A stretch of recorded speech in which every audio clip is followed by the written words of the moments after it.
All right, what's going on, boys? How you doing, Raji, Emilio, Gravesh, Gravinder, Rav, Ginger? What's going on, boys? So pretty eventful day, like we planned for. Pretty uneventful day. Sorry, didn't really do too much today. As we told you guys, the market does look weak. We are going down. It is a downtrend on smaller time frames, and we were expecting a bounce either today or tomorrow. So you guys should have been prepared for today. There's a little bit of a rally here today. Nice move from the SPY. The absolute line in the sand number on SPY, if we break 449, we will be in a confirmed downtrend on SPY. So 449 is key support for now. As long as we hold above there, the market can go sideways, it can go up. But a break of 449 will lead to much farther downside on SPY. Other than that, I mean, there's not much to tell you. I've already explained all of this to you, like in a downtrend or in like a bearish move there can be very wicked rallies up. And what I mean by that is, remember last time here in September when we had that big gap down open? They rallied it for 4 days before they turned it over and lost the lows. So just keep that in mind on any downtrend. Obviously, since COVID, people have been conditioned to buy the dip. So every time we dip, they just buy it back up. But in a real downturn or a real like bearish market, what happens usually is they put in a low and then they rally it to squeeze out all the shorts. Everyone gets long and then they screw all the longs as well. Then everyone gets short here at the bottom and then they rally it again. So just waiting, seeing. We weren't too active today. You guys seen Platinum Stocks didn't do much either. I didn't do much either because there's no clear direction in the market right now. That's why the name of the video is a tricky market this week. We don't know if it's going to bounce 4 or 5 days. What's going on, Yash, Andrew?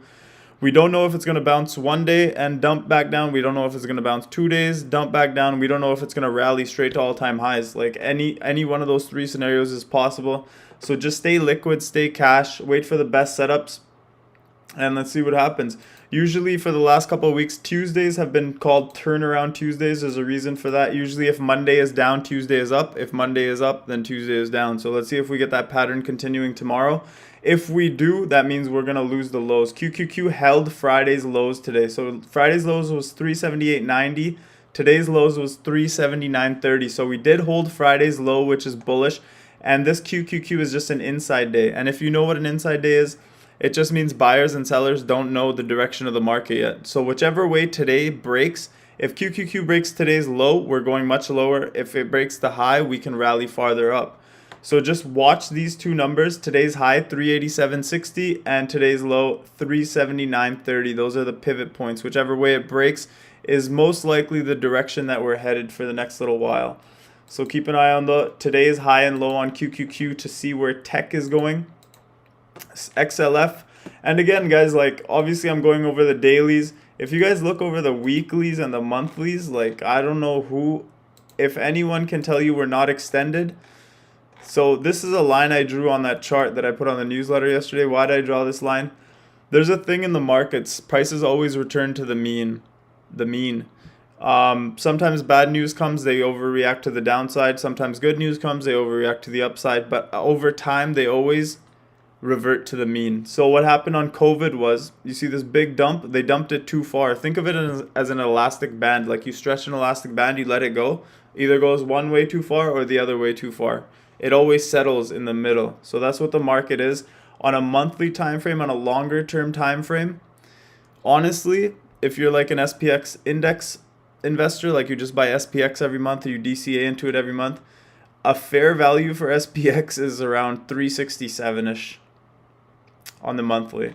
So just drawing from the financial crash back here in 2008, you take the trend line all the way up, and the highs, even if we pulled back straight to 370-ish, 370, 360s, that's a normal uptrend on the SPY.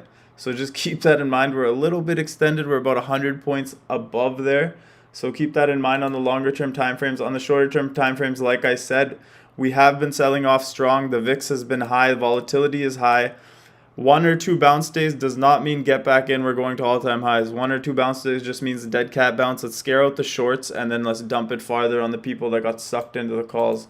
XLF here still underneath our range. Until we are back into this range, this market is not going to be healthy. This just looks like bear flag. So big dump, bear flag. Let's see if we break lower. On XLF, just an easy little support line here. If we break that, it's a bear flag. We're going to test that 200-day moving average. IWM, complete trash. So people are getting all excited today about calls and stuff. IWM has been down like 15 or 16 days out of the last 20 or 25 days. We've been down like 90% of the days. So this is definitely not a bullish structure. I mean, it is holding the longer term support here, and there is seasonality. That's why people are getting very bullish. Look how clear this support line is. But what I want to point out is on these supports, when it hits this support and bounces the next day, that is bullish. When it hits the support, bounces next day, hits support, bounce, hits support, bounce. When it starts flagging down here, that means it's just taking a rest before the next leg lower, usually. So right now, IWM is just forming a little bear flag right on support. That is not what you want to see. We need heavy buyers to step in here and take over, or else IWM will lose that support and we'll be in for a much further dump because we don't have moving averages down here to stop it this time. Before, we had moving averages where buyers would show up and slow down the down move. But if we break this support, I mean, there's a lot of air down here on IWM. If you take a look at the longer term time frames, you can look at the weekly, the daily, whatever you want. If IWM breaks last week's low of 212.71, like I have written right here, that is a problem. There's going to be a big accelerated move to the downside. So just keep that in mind. I'm not saying it happens. I'm just saying keep that in mind. We are just bear flagging here for the last 4 days. One day huge down 2%, then up through almost 3%, then down again 2%, and today we just recovered what we did on Friday. So basically no move today on IWM. Small caps continue to be weak. Dow is actually pretty strong here. Why did I take HD and Home Depot puts? There was a setup that I've been watching on the Dow for a while. We did dump below. We covered this support here. It was on a weekly support that I had drawn. Let me pull this up. So we got the weekly horizontal support here, right? Basically we touched that last Friday and now we bounced today. But what I don't like on this is look at all these moving averages. We got the 21-day and the 50-day moving average all at once. So this is what we call an inflection point. That's not how you spell it. So when there's 2 points of support or resistance, that's an inflection point. If the Dow closes over these two moving averages, that means that it's very bullish. That means it's past the resistances and it's an inflection point. There's 2 points of resistance there. So if it closes above the 21-day and the 50-day, that means it's very bullish. If it continues to reject and pulls back here, that means it's a clear, just a retest. That's all that matters. And also, there's also the gap down high here that comes into play at 35,366. Today's high was 35,366. So like when you're talking about a $35,000 index and it stops to the same almost dollar, that's a pretty clear rejection there, and big profit taking at the top there. Still looks decent, but if we do not get over those moving averages and this 35,366, Dow should come down and retest this support at 34,000. So keep an eye on this one. VIX still over 27. I told you guys until it's under 27, we cannot sustain a longer term rally. So watch the VIX closely tomorrow too. $27 and 26.56 is the 8-day moving average. $27 is a key support. So if VIX goes under 27, closes under 27, then the bulls can start running. But as long as we're above 27, it's just dead cat bounces in my opinion right now. So we got Boeing here. I took some short at the end of the day there. It showed some strength right at the end. But if you know one thing, if you've played Boeing, I've played it like 1,000 times. Lately, it's been having a real hard time having a second day. After a really strong day, it has a really hard time having a second day. As you guys seen here, it was up almost 6%. Next day gave it all back and then some. Right here, big day. Next day gave some back. Big day here. Next day gave some back. So it's very hard for Boeing to have a second day. Plus, we were at resistance when I called out the play. Obviously, we closed a little bit above it. So let's see where we open tomorrow. I'll have a tight leash on these ones. But there's a very key support here at 204.80, around 205 area. And when I was entering it, it looked like it was rejecting. It did close above 205, which is not good. But let's see where we open tomorrow. Again, after a big day, Boeing rarely has a day two. So that's what I'm playing on for tomorrow. It is a lot of, we can cut it quick in the morning if we do gap up. But let's see what happens. HD is a little more confidence, but I have a little bit more money in this one. Why? Every time it makes new highs, it sells off. So this time it made a new high, sold off immediately. It took almost 2 weeks for it to go test that high again. 215 or 415 is the magical number here. Just because this was right at 415 rejection. This one yesterday on Friday was right at 415 rejection. If it goes up and down a little bit, as long as it closes below it. Today we did close above 415, which is a little bit worrying. But let's see what happens tomorrow. Again, it lines up with the Dow here. The Dow showed a lot of strength today, but there's a lot of stuff on top of it that tells me that we might need to go down a little bit more and try it again. What else we got here? We got Pan W. This short worked out pretty nicely in the morning. I mean, we called this out last week. I think it was near 100% at one point. The only reason I cut these ones was because the market looked like it wanted to bounce, and usually the strongest stocks bounce first. But Pan W did the exact opposite, closed near the low of the day, and this one might even be another short candidate. I haven't looked up the financials yet, but if their price to sales are anywhere as high as Net or some of these other software companies, this one should be coming down a lot more. Another reason for Pan W short would be look at the action on CrowdStrike. After they made a high just straight down in a line. These are all cybersecurity plays. So keep an eye on this Pan W. We might get another entry here if we get a bounce. But other than that, we close under the 50-day on the daily. Everything looks weak on it. Looks like continued downside in this one. Close under the 8-day on the weekly. So Pan W might come down a little bit more. And Microsoft here. We got Microsoft. We hit those puts. Nice gain as well. We went 4 to 11, I think, this morning.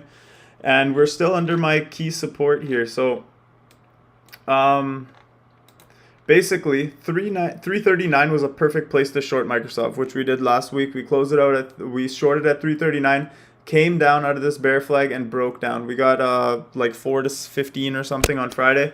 The runners we had today, we sold them at 10 or 11, so not bad. Nice little bounce from Microsoft off the 50-day, almost touched the 50-day to the dot. Right now, I'm going to see if we get a retest here. I don't know why I have that line there. What line is this? What is this line for?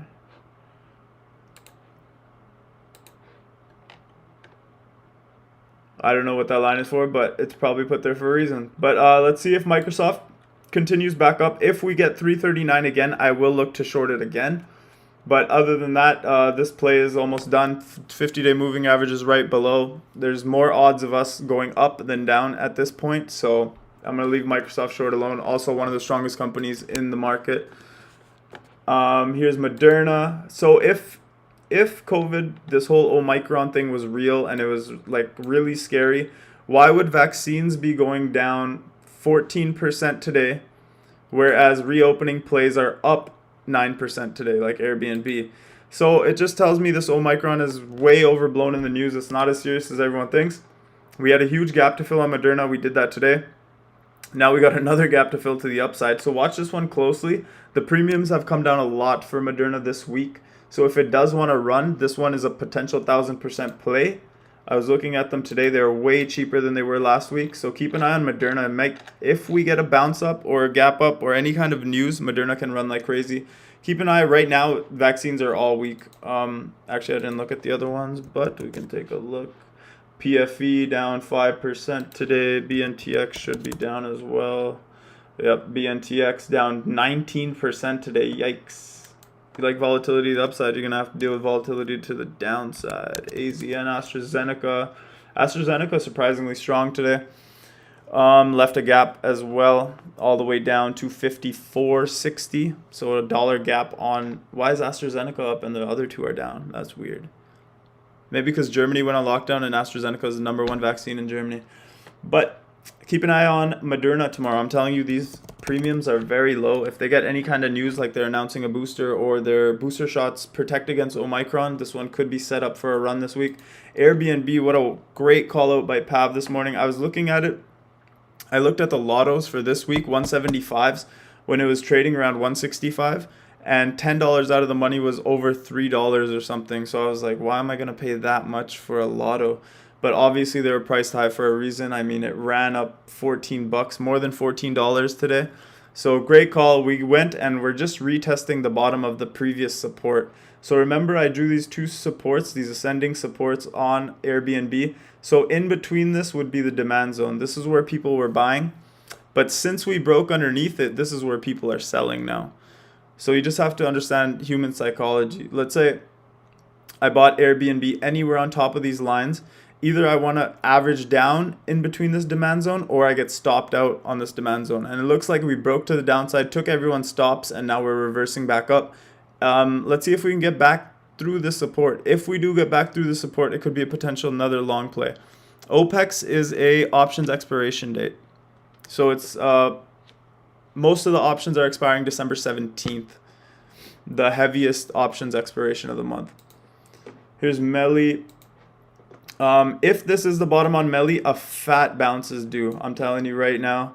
Melly is known for doing crazy dumps and crazy pumps. So this huge dump, right, all the way down to around 1300. We bounced all the way to 16, over 1600. So 300 point pop. Same thing here. Dumped all the way to 1262. The pop went all the way to 1400. So 150 point move. If we get that same type of pop this time, this sell-off is even worse. So today we got 100 points. If this pop is real, if the market holds up, I expect at least 1300 to trade on Melly. So keep an eye on this one. If it continues tomorrow, if we get continuation on Melly, keep an eye out for this one. This one can pay large on these bounces. And I would like the January strikes. One problem about Melly and options trading is the spreads are so wide. So if you guys want to play some verticals or butterflies or whatever, I don't know if that helps. But it might be a better play here than just naked calls. Here's Tesla. Obviously, we broke down out of this wedge here.